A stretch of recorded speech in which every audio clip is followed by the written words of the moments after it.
Seguidament passarem a la predicació de la paraula que es porta el nostre pastor Francisco Melero i al Sant Sopar després.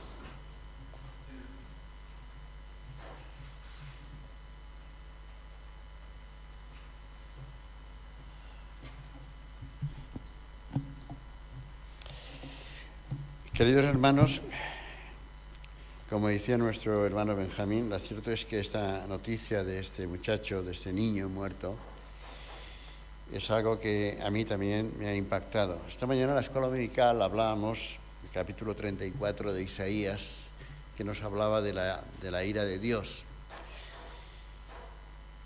La paciencia de Dios tiene un límite y llegará el día en que, decíamos, llamará a pedir cuentas. Porque esto del que tenemos conocimiento se repite miles y miles de veces en todo el mundo. A veces he reflexionado de lo que tuvo que pasar el Señor en Getsemaní y en la cruz, porque el texto bíblico nos dice que todos los pecados del mundo fueron a Él y Él murió para limpiarnos. Fijaos, aquel que no conoció pecado cargó sobre sí todas nuestras culpas y las de tantos y tantos. Por lo tanto, imaginaos que la frase, la pregunta que hace Jesús estando en la cruz, Dios mío, ¿por qué me has desamparado?, tiene que ver con ese estado, ese momento terrible en el que Él está cargando con todas nuestras miserias, que cargó con todas ellas para restituirnos y abrir esa puerta al Padre.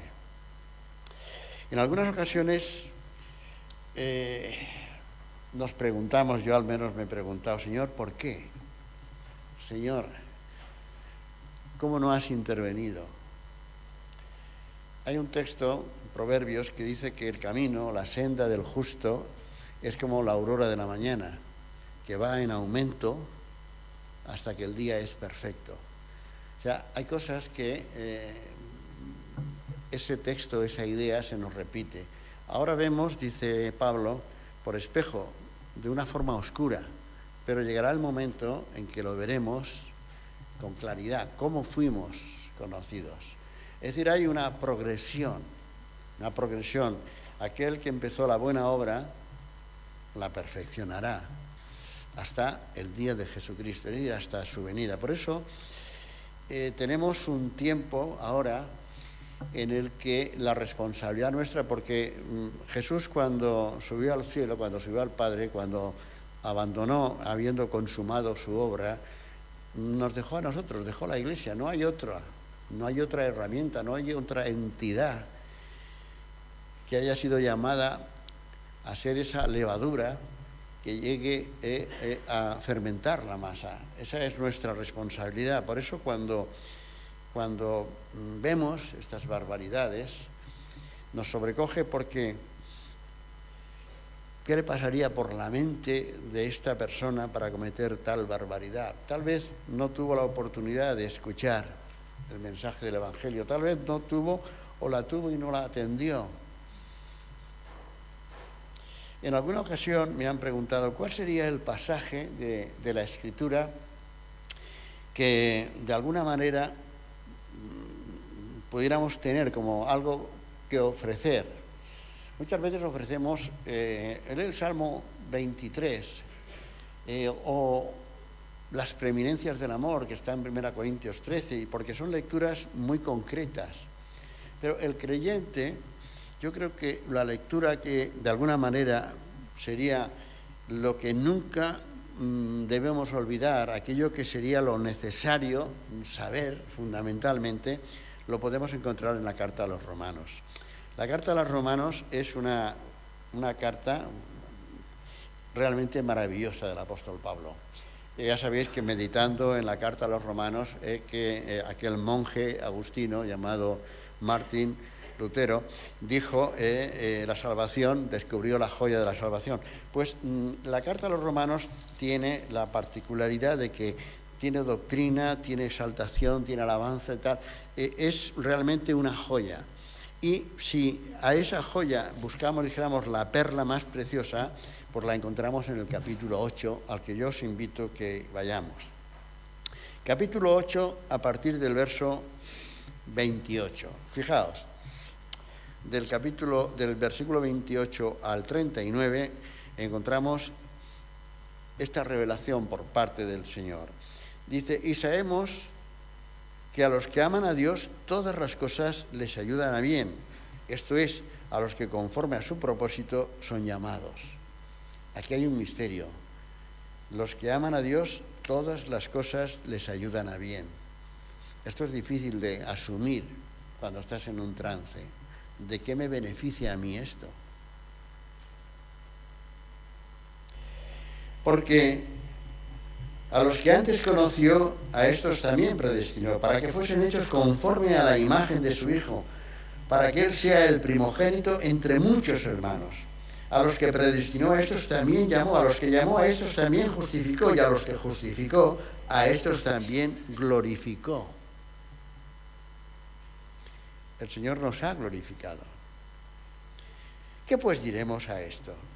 Si Dios por nosotros, ¿quién contra nosotros? El que no escatimó ni a su propio Hijo, sino que lo entregó por todos nosotros, ¿cómo no nos dará también con Él todas las cosas? ¿Quién nos acusará? ¿Quién acusará a los escogidos de Dios? Dios es el que justifica. ¿Quién es el que condena? Cristo es el que murió, más aún, el que también resucitó, el que además está a la diestra de Dios, el que también intercede por nosotros. ¿Quién nos separará del amor de Cristo? ¿Tribulación, angustia, persecución, hambre, desnudez, peligro, espada? Como está escrito, por causa de ti somos muertos todo el tiempo, somos contados como ovejas de matadero. Antes, en todas estas cosas, somos más que vencedores por medio de aquel que nos amó. Por lo cual, estoy seguro de que ni la muerte, ni la vida, ni los ángeles, ni principados, ni potestades, ni lo presente, ni lo porvenir, ni aun lo alto, ni lo profundo, ni ninguna otra cosa creada nos podrá separar del amor de Dios, que es en Cristo Jesús, Señor nuestro. Permitir que tengamos una pequeña oración antes de empezar.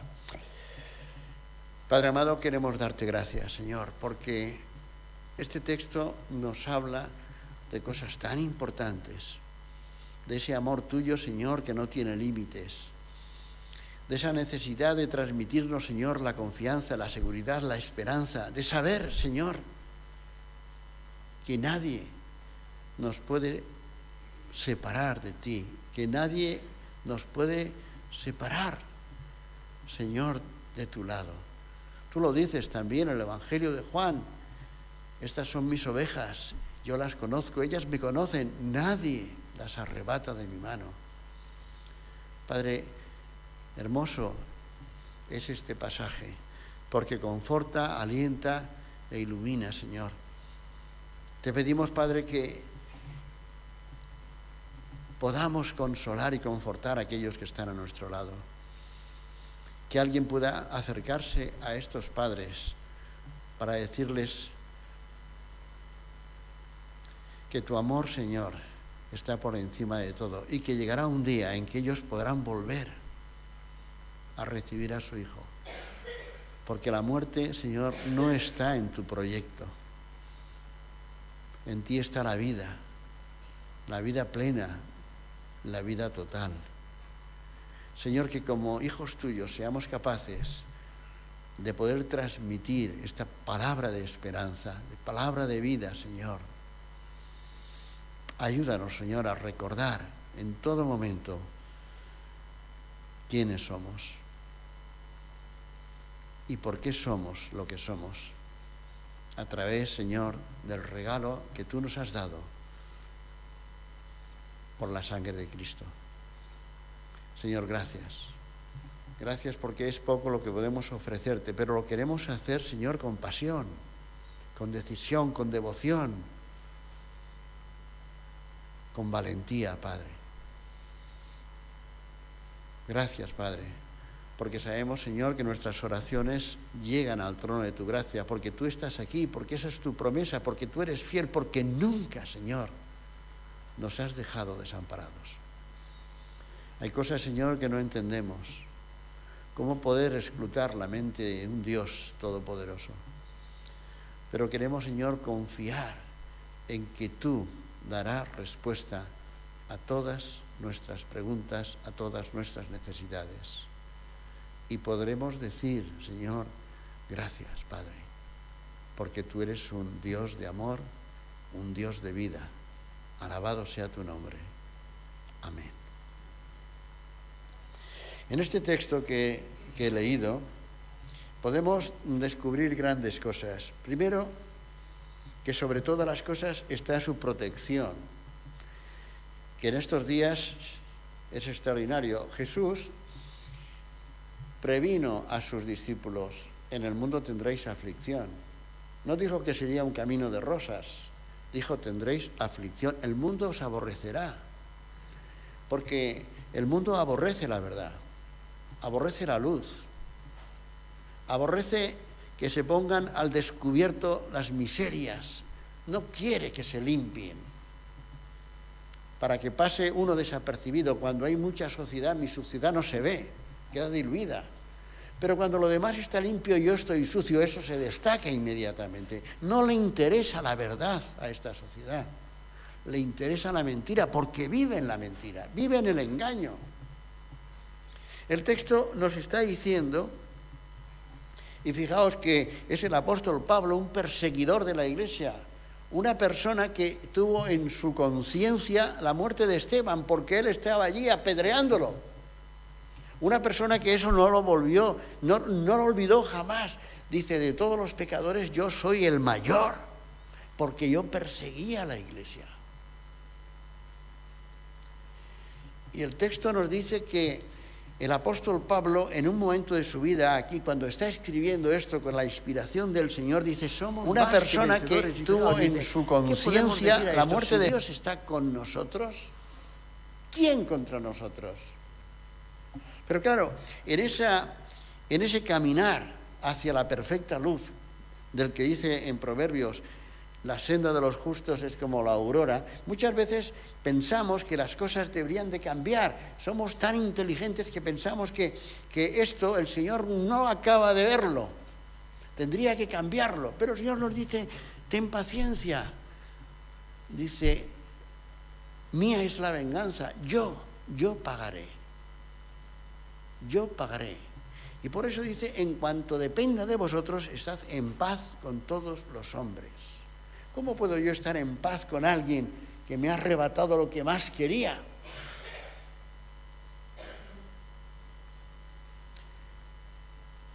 Poniéndome en el lugar de aquel que perdió lo que más quería y que lo dio. El Señor dio lo que más quería a su Hijo para salvarme a mí. Esta es una forma de ver en positivo aquellas cosas que nos pueden llegar a asfixiar, pero que el Señor dice: en su momento yo llamaré a cuentas. Por eso dice el texto: si Dios está conmigo, ¿quién contra mí? ¿Quién contra mí? Lo cual no quiere decir que voy a pasar por la vida como quien va por un valle observando la naturaleza y la perfección de las flores sin más, porque el Señor dice: no temáis a los que matan el cuerpo. Dice: porque ya no pueden hacer nada más. Y uno dirá: vaya, no pueden hacer nada más, porque no te pueden arrebatar tu gozo, porque no te pueden arrebatar la esperanza, porque no te pueden arrebatar el sentimiento de la fe de saber que llegará un día en que todos seremos llamados a juicio. Y yo voy a estar pacientemente esperando para que el Señor haga, y lo que me he de preocupar es de que yo pueda presentarme limpio, porque yo también seré juzgado. Pero yo tengo una ventaja, tengo un abogado defensor, un abogado fantástico que me ha dicho: yo pagaré tu deuda, yo pagaré tu deuda. Por lo tanto, sobre la protección, este pasaje me dice que es lo más importante, saber que estoy al lado del fuerte, del único, del superior, Isaías 49, el versículo 15, dice, aunque mi madre me desamparara, dice, tú nunca me dejarás. Es la confianza de aquel que saber que aunque el ser más querido, aquel del que nunca podríamos pensar que nos dejara desamparar, Dios nunca nos va a dejar sin el amparo. Sobre la provisión, fijaos, ¿qué dice el verso 32? Dice, el que no escatimó ni a su propio Hijo, ¿cómo no nos dará todas las demás cosas? ¿Cómo no nos dará la provisión de todo lo demás si dio ya lo más valioso? Fijaos, uno podría pensar, ¿en qué se basa la felicidad de un ser humano? Y yo pienso, ¿recordáis a Salomón?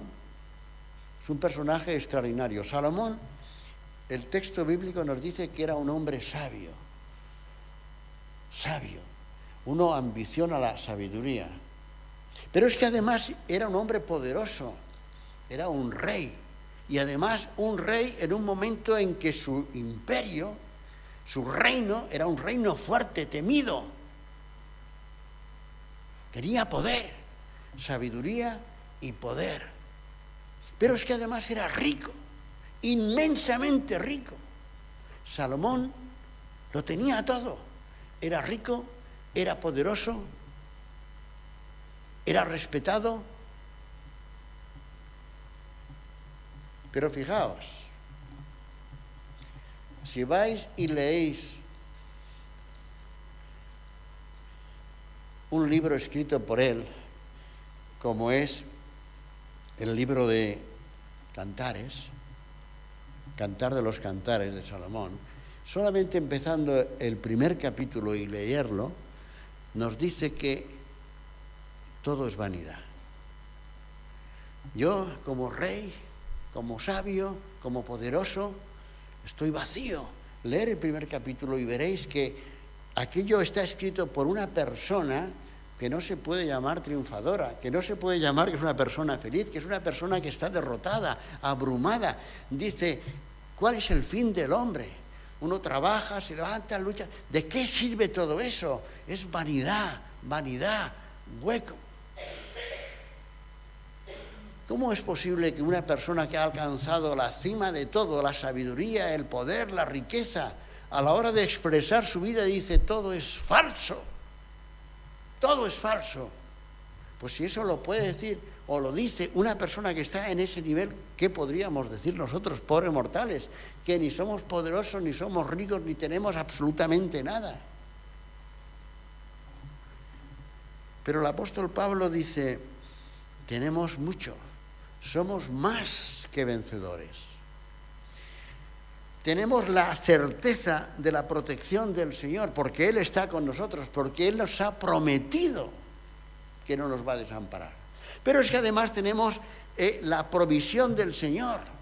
El Señor dice, pídeme con fe, pero pídeme aquellas cosas que son necesarias, aquellas cosas que no están dentro de la avaricia, aquellas cosas que no están dentro de la lujuria, aquellas cosas que no están dentro de la pretensión, aquellas cosas que forman parte de la humildad. Cuando uno lee en la carta del apóstol Pablo a los filipenses, hay un pasaje precioso que dice, hermanos, os agradezco que os habéis vuelto a acordar de mí. Dice, yo sé que queríais ayudarme con vuestras ofrendas, pero no teníais la ocasión. Dice, pero me alegro de que ahora haya revivido en vosotros el deseo de ayudarme. Dice, pero no os lo digo como que si tuviera necesidad. ¿Por qué? Dice, porque he aprendido a vivir con poco, he aprendido a vivir con la escasez y he aprendido a vivir con la abundancia. ¿Y sabéis qué dice? ¿Por qué? Dice, porque, dice, en Cristo todo lo puedo. Porque he aprendido que en Cristo todo lo puedo. Os doy las gracias porque os acordáis de mí y porque mandáis ofrenda con Epafrodito. Y os doy gracias porque me hacen falta. Pero he aprendido a vivir en escasez y en abundancia. ¿Por qué? Porque todo lo puedo en Cristo que me fortalece. Ese es un hombre de éxito, es un hombre que ha alcanzado la cima, es un hombre feliz, no porque no pase privaciones, sino porque sabe superar las privaciones, no porque tiene abundancia, sino porque sabe tener abundancia, sin que la abundancia lo tenga él. ¿Por qué? Porque en Cristo ha depositado absolutamente su confianza. Si Dios nos dio lo que más amaba, ¿cómo no nos va a dar? ¿Cómo nos va a proveer de aquellas cosas que nos son necesarias? Otro punto importante, el Señor siempre nos da la excelencia. Ese capítulo 13 de la preeminencia del amor, yo me acuerdo que la primera vez que leí ese pasaje, donde dice que el amor todo lo cree, todo lo espera, todo lo sufre, todo lo soporta, el amor nunca deja de ser, nunca había imaginado o había pensado en el amor desde esa perspectiva. Todo lo cree. ¿Qué significa? ¿Que cualquier tontería que me digan me la tengo que creer? No. Me está diciendo que la confianza, vivir en confianza con aquella persona que me está hablando, no poner en duda, hoy lo ponemos en duda todo. Alguien me habla y empiezas a dudar qué es lo que pretende, al final de cuentas, qué moto es la que me quiere vender. Pero lo que está diciendo el texto es, todo lo cree porque vivo en la confianza de que nadie me va a engañar, porque tengo a alguien que está por encima de mí y me va a apartar, me va a proteger. Todo lo espera, porque yo espero de todos, porque creo que estoy dispuesto a darlo todo y espero de todos. A veces uno se queda defraudado porque ha hecho algo y espera la recompensa. No, perdón, la recompensa siempre la da el Señor. La recompensa es aquello de saber que has hecho lo que tenías que hacer y lo has hecho en la mejor forma posible y te queda la conciencia de que por ti no ha quedado. Esa es la recompensa. Poderte ir a dormir con la certeza de saber que has hecho lo mejor que podías. No eres perfecto, pero has dado lo mejor de ti. Y cuando tú das lo mejor de ti, la gente es agradecida. Sí que hay locos y sinvergüenzas, los hay, pero la mayor parte de la gente sabe reconocer la sinceridad, el amor, la bondad en las personas. Porque eso es justamente lo que necesita este mundo. Y nos dice el texto algo más. No solamente nos habla de la provisión, nos habla sobre la culpa. Dice el texto, ¿quién nos acusará? Cuando llegue el día del juicio final, que leíamos en Isaías 34, cuando llegue el momento en que la ira de Dios se desborde y llame a juicio a todos, ¿qué pasará con nosotros? ¿Quién nos condenará si Cristo nos ha limpiado? ¿Quién va a ser el que nos llene de angustia si es el Señor, el que nos ha liberado, el que nos ha colocado, si es el juez, el que nos ha dicho, ven aquí y ponte a mi lado para ver cómo juzgo a estos? Porque la iglesia estará allí, al lado del Señor. Aquella multitud que decíamos, con vestiduras blancas y palmas en las manos, alabando al Señor, al lado del Cordero. ¿Quiénes son estos? Estos son los que han salido de la tribulación, los que han limpiado sus ropas en la sangre del Cordero. ¿Y qué dice el texto aquí? ¿Quién nos separará de Dios? ¿Tribulación? ¿Angustia? No, nadie. Por lo tanto, nos está hablando de la capacidad total de la gracia de Dios. ¿Quién nos separará del amor de Dios?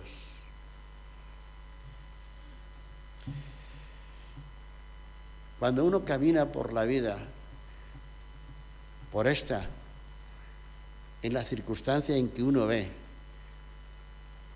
cómo son las personas, cómo se mueven los intereses, cómo uno tiene que estar ojo visor. Pero recuerda que el Señor me ha prometido que está a mi lado, que camina conmigo, me ha prometido que no me preocupe por las cuestiones materiales porque Él las va a proveer, que no me preocupe de que pueda haber algo que me pueda arrebatar, que me pueda cambiar el corazón, y ver, porque Él es mi protector. Todas las cosas, dice, todas las cosas me hacen, por medio de aquel que me amó, me hacen ser más que vencedor. más que vencedor. Pero no es para presumir de esto, sino para que mi fe se fortalezca de tal manera que sepa que no hay nada, ni nadie, ni ángeles, ni potestades, nada, ni creado ni por crear, ni en lo alto ni en lo profundo, nada que me pueda separar del amor de Dios. Y lo cual me indica que no soy un esclavo, porque el Señor sí que me ha dado un punto importante, que tengo que ser fiel, porque yo sí que puedo separarme del amor de Dios. Nadie me puede arrebatar, nadie me puede separar, pero yo sí puedo decidir. Y esa es precisamente la cuestión, el elemento que el apóstol Pablo trata de decirnos aquí en este texto tan maravilloso. Y nos está diciendo que cuidado, porque la maravilla, el gozo, la bendición que el Señor nos ha dado, la podemos malgastar nosotros. ¿Quién nos separará? Nosotros. ¿Qué pasó con Salomón? Teniéndolo todo. ¿Por qué escribe cuando escribe diciendo que todo es vacío, que nada tiene importancia, que el fin? Hay un texto que incluso dice, el fin del hombre es como el fin de cualquier animal. ¿Cómo es posible? Un hombre que ha alcanzado el nivel que ha alcanzado de sabiduría, que pueda decir que el fin del hombre es como cualquier otro animal. Todo es vanidad. Todo es absurdo. No vale nada, no hay nada nuevo bajo el sol. Pero la palabra de Dios nos dice que el Señor hace nuevas las cosas todos los días. ¿Cómo puede haber esta contradicción entre un hombre que ha sido llamado por Dios para ocupar? ¿Cómo es posible que no hubiera aprendido nada de su hijo, de su padre David? Por eso el reino de Salomón se deshizo, porque los que venían detrás, sus hijos, deshicieron. Por eso la amargura de este hombre es verse que lo que había obtenido, pensaba que lo había obtenido él, no porque era un regalo de Dios. Y ese es el peligro de aquí. Dice, el Señor es el que nos ha dado todas estas cosas. ¿Quién nos apartará? Nadie nos puede apartar. Somos más que vencedores, pero cuidado, porque tú te puedes llenar de orgullo de pensar que eres superior. ¿Sabéis? Entre nosotros y los que van por la calle no hay ninguna diferencia. Todos somos pecadores. Todos somos pecadores. Aquel que cree que porque tiene a Cristo en su corazón está vacunado contra el pecado, cuidado. El que crea estar firme, mire, no caiga. Pero este texto lo que nos hace, al menos es lo que yo deseo en esta tarde que nos pueda producir, es saber que, sabiendo lo que dice esta parte de esta carta del apóstol Pablo, tenemos todas las garantías en nuestra mano, recordándolo y viviéndolo tal y como está expresado. Sabemos que la protección del Señor es absoluta, que su provisión es completa, que su gracia nos cubre por completo, y en ese sentido, al acabar de decir, y además es que no habrá nada ni nadie jamás en la vida que me pueda arrebatar, que me pueda apartar, que me pueda excluir del amor de Dios que está en Cristo Jesús. Teniendo presente esto, recordando esto, viviendo de acuerdo a la luz de lo que esto me está diciendo a mí y a ti, podemos caminar confiadamente. Bienaventurado aquel, dice el salmista, bienaventurado aquel, feliz aquel, cuyo Dios es el Dios de Jacob. Feliz aquel que ha puesto su confianza en el Señor, porque nunca será avergonzado. Que el Señor nos bendiga y nos haga sabios para vivir de acuerdo a esa maravilla. Vamos a participar del pan y del vino, y yo voy a pedir que los hermanos que me han de ayudar, que pasen también aquí delante.